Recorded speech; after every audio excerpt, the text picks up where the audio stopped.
बिस्मिल्लाहिर्रहमानिर्रहीम। अस्सलाम वालेकुम। ख्वाब में इमामत करना।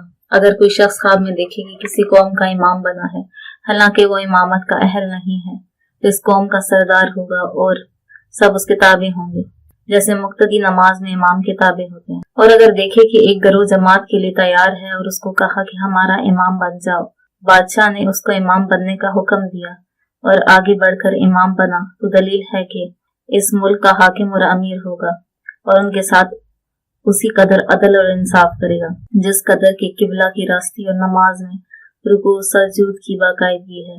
और अगर देखे कि नमाज से किसी चीज का नुकसान किया है, दलील है कि बकदर नुकसान जो नमाज में हुआ है जुल्म वगैरह करेगा।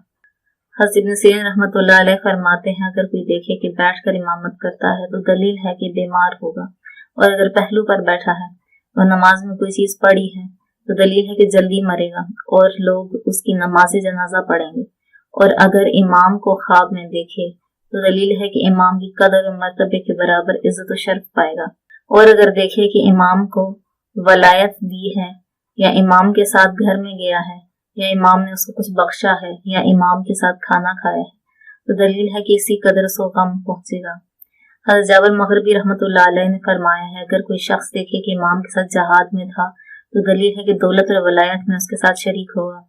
हज़रत इस्माइल अशस रहमतुल्लाह अलैह फरमाते हैं, जिस चीज को इमाम से अपने अंदर ज्यादा दिखेगा वलायत और बुजुर्गी में ज्यादा होगा, और जो कुछ अपने इमाम में कमी देखेगा उसी कदर माल और नेमत में नुकसान होगा। हज़रत जाफर सादिक रजी अल्लाह तआला अन्हु ने फरमाया है, ख्वाब में इमामत करनी 6 वजह पर है। अव्वल हुकूमत, दोम अदल और इंसाफ के साथ बादशाही, सोम इल्म, चहारम नेक काम का इरादा, पंजम फायदा, शिशम दुश्मन से अमन। और अगर कोई शख्स ख्वाब में औरतों की इमामत करता हुआ अपने आप को देखे तो दलील है कि ज़ईफ लोगों पर हाकिम होगा।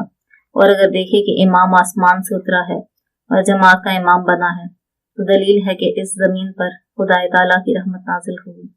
और अगर मुर्दे की नमाज पढ़ाए तो दलील है कि बादशाह से। वीडियो को आखिर तक देखने के लिए बहुत शुक्रिया। चैनल को सब्सक्राइब करें, हमारी वीडियोस को लाइक करें और कमेंट बॉक्स में अपने आरा का इजहार करें। शुक्रिया।